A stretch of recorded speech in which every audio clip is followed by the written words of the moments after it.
विशाल ब्रह्मांड, अनंत अंतरिक्ष, अंतरिक्ष में तैरते विभिन्न ग्रह, उपग्रह, नक्षत्र, तारों का समूह, उन तैरते असंख्य पिंडों का सिरमौर है हमारी यह धरती। सुंदर भी, सजीव भी।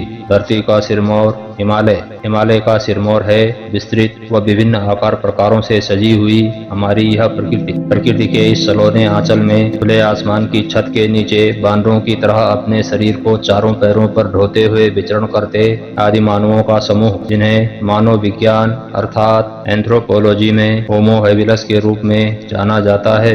बुद्धि, हृदय, उदर, जननेंद्रियां सभी एक सीधी रेखा में, सभी का एक समान महत्व। पशुओं की तरह हरदम सशंकित, आहार, निद्रा और मैथुन में संलिप्त। समय, यही कोई आज से लाखों वर्ष पूर्व इस गतिमान समय के चक्र में एक कालखंड वह भी आया जब 4 पैरों पर चलने वाला स्थलचर 2 पैरों पर खड़ा होने में सफल हुआ और होमो इरेक्टस के नाम से जाना गया। उसके इस नए स्वरूप में उसका मस्तिष्क सबसे ऊपर आ गया था। मस्तक उन्नत हुआ तो दृष्टि दूर तक देखने में सक्षम थी। उसकी इस दूरदृष्टि ने धीरे धीरे उसके दृष्टिकोण को बदलना प्रारंभ किया। एक दिन वह भी आया जब अन्य सभी इंद्रियों पर विजय की घोषणा करते हुए मस्तिष्क ने शरीर का नेतृत्व करना प्रारंभ किया।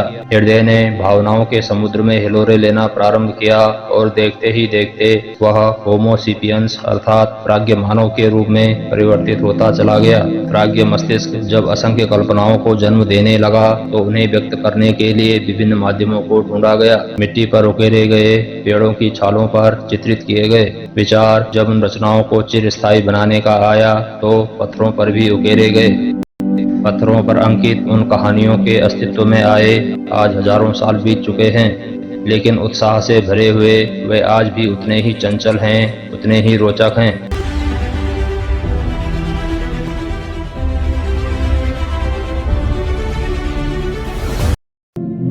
उत्तरांचल की सांस्कृतिक राजधानी अल्मोड़ा। अल्मोड़ा से 16 किलोमीटर की दूरी पर अल्मोड़ा पिथौरागढ़ मोटर मार्ग पर सयाल नदी के तट पर स्थित लखू उड्यार नामक एक चित्रित शैलाश्रय। पूर्वजों की इस पाठशाला में प्रागैतिहासिक काल की कुछ कहानियां एक चट्टान के सीने पर गेरू और गुलाबी रंगों से अंकित पाई गई हैं। नाग की तरह फन फैलाए इस चट्टान पर इधर नृत्यरत मानवों की कहानी है, उधर कुछ मनुष्यों को एक जानवर का पीछा करते दिखाया गया है। यहाँ लहरदार रेखाओं का अंकन है और भी कई आकृतियां हैं जो समय की बेरहम मार से धुंधले हो चुके हैं। जानकारों का मानना है कि इनकी रचना आज से लगभग 7000 वर्ष ईसा पूर्व के लगभग हुई होगी। इसी तरह के शैल चित्र कुमाऊं मंडल में फड़कानोली, पलसीमा, लोएथाप, कालामाटी, पेटसाल, पसार देवी में भी पाए गए हैं। गढ़वाल मंडल के चमोली जनपद में डुंगरी नामक स्थान में तथा किमनी नामक गांव में भी ऐसी ही कुछ पाषाणकालीन कलाकृतियां प्राप्त हुई हैं। निर्जन वन में पत्थरों पर उत्कीर्ण ये चित्र भले ही आज सामान्य तथा अनगढ़ प्रतीत हो रहे हों, लेकिन याद रखना आवश्यक है कि ये यहाँ के प्रारंभिक मानवों की प्रारंभिक अभिव्यक्ति है। कालांतर में उन्होंने ही स्वयं को सुसभ्य सुसंस्कृत करते हुए आर्य नाम धारण कर धरती ही नहीं आसमान, अंतरिक्ष और संपूर्ण ब्रह्मांड को माप डाला था। ग्रह नक्षत्रों की गणना कर उनकी विशेषताओं के आधार पर उनका नामकरण भी कर डाला था। योग, यज्ञ और ज्ञान की संस्कृति के इन अन्वेषकों ने संस्कृत के रूप में विश्व को सबसे पहली और सबसे समृद्ध भाषा दी, वेदों के रूप में विश्व को प्रथम लिखित साक्ष्य दिया। इनके ही अथक प्रयासों से भारत विश्वगुरु बना और सोने की चिड़िया बनकर विश्व पटल पर स्थापित हुआ। एक लंबे समय तक विश्व का नेतृत्व करते हुए दुनिया भर के ज्ञान पिपासुओं और लुटेरों को अपनी ओर आकर्षित करता रहा। सृष्टि का निर्माण किस प्रकार हुआ होगा, आधुनिक विज्ञान भी आज तक किसी ठोस निष्कर्ष पर नहीं पहुंच पाया है, लेकिन ऋग्वेद में इन्हीं आर्य मनीषियों ने स्पष्ट कर दिया था कि ब्रह्मांड की उत्पत्ति से पूर्व ऊर्जा और द्रव्य का एक घनीभूत पिंड था जिसे हिरण्यगर्भ नाम दिया गया है। उसी हिरण्यगर्भ से क्रमशः पृथ्वी, जल, तेज, वायु, आकाश आदि का उत्सर्जन हुआ। कालांतर में आधुनिक विज्ञान ने भी सृष्टि की उत्पत्ति के इस सिद्धांत को मान्यता दी जिसे उन्होंने बिग बैंग नाम दिया। पृथ्वी अपने अक्ष पर घूमती है और तारे स्थिर हैं। यह ज्ञान संसार को सर्वप्रथम 476 ईस्वी में जन्मे आर्यभट्ट ने दिया। कोपरनिकस और केपलर आदि आधुनिक वैज्ञानिकों ने इस तथ्य को उन्हीं सिद्धांतों के आधार पर लगभग 1000 वर्ष बाद पुनः सिद्ध किया। आर्यभट्ट प्रथम के समकालीन खगोल वैज्ञानिक बराहमिहिर ने अपने ग्रंथ पंच सिद्धांतिका में सर्वप्रथम प्रतिपादित किया कि पृथ्वी का आकार गोल है। सिद्धांत शिरोमणि, सूर्य सिद्धांत तथा लीलावती नामक ग्रंथों के रचनाकार महान आर्य गणितज्ञ भास्कराचार्य ने 1200 ईस्वी में सूर्य और चंद्र ग्रहण के कारणों का सर्वप्रथम उल्लेख करते हुए सिद्ध कर दिया था कि उक्त ग्रहण उन पर पड़ने वाली छाया के कारण होता है। आर्य मनीषी भट्ट कमलाकर ने भी सर्वप्रथम सिद्ध किया कि आकाश में स्थित सभी ग्रह पिंडों में मात्र सूर्य ही प्रकाशमान है, अन्य सभी सूर्य के प्रकाश से प्रकाशमान होते हैं। प्रकाश की गति क्या है? इस तथ्य को 1500 ईस्वी में सायणाचार्य ने सिद्ध करते हुए स्पष्ट कर दिया था कि प्रकाश आधे निमेष में 2202 योजन की यात्रा कर लेते हैं। एक योजन में 9.0624 मील होते हैं। उक्त तथ्य के अनुसार प्रकाश की गति 1,86,413.22 मील प्रति सेकेंड निर्धारित होती है। आधुनिक अन्वेषकों का मानना है कि प्रकाश की गति 1,86,300 मील प्रति सेकेंड है। स्पष्ट है, जिस तथ्य का प्रतिपादन आधुनिक वैज्ञानिकों ने 20वीं सदी में किया, उसे सायणाचार्य ने 15वीं सदी में ही सिद्ध कर दिखाया था। यदि आज पूछा जाए कि गुरुत्वाकर्षण शक्ति के सिद्धांत की खोज कब और किसने की थी, तो लगभग सभी का उत्तर 1687 ईस्वी में जन्मे न्यूटन के बारे में ही होगा। लेकिन वास्तविकता यह है कि लगभग 300 ईस्वी पूर्व रचित जाबालोपनिषद में गुरुत्वाकर्षण शक्ति को आधार शक्ति बताते हुए उसके प्रभाव को सिद्ध कर दिया था। 150 ईस्वी पूर्व में महर्षि पतंजलि ने भी व्याकरण महाभाष्य में गुरुत्वाकर्षण सिद्धांत का प्रतिपादन किया है। भास्कराचार्य द्वितीय ने भी 1050 ईस्वी में अपने ग्रंथ सिद्धांत शिरोमणि में स्पष्ट कर दिया था कि पृथ्वी में वह आकर्षण शक्ति है जिसके कारण वह ऊपर की भारी वस्तु को अपनी ओर खींच लेती है। पृथ्वी भी निराधार आकाश में स्वयं सूर्य आदि के आकर्षण से रुकी हुई है, बिना गिरे अपनी धुरी पर घूमती है। बराहमिहिर ने अपने ग्रंथ पंच सिद्धांतिका में गुरुत्वाकर्षण शक्ति का वर्णन करते हुए स्पष्ट कर दिया था कि जैसे दो बड़े चुंबकों के बीच में लोहा लटक जाता है, वैसे ही तारा समूहों के बीच में गोल पृथ्वी रुकी हुई है।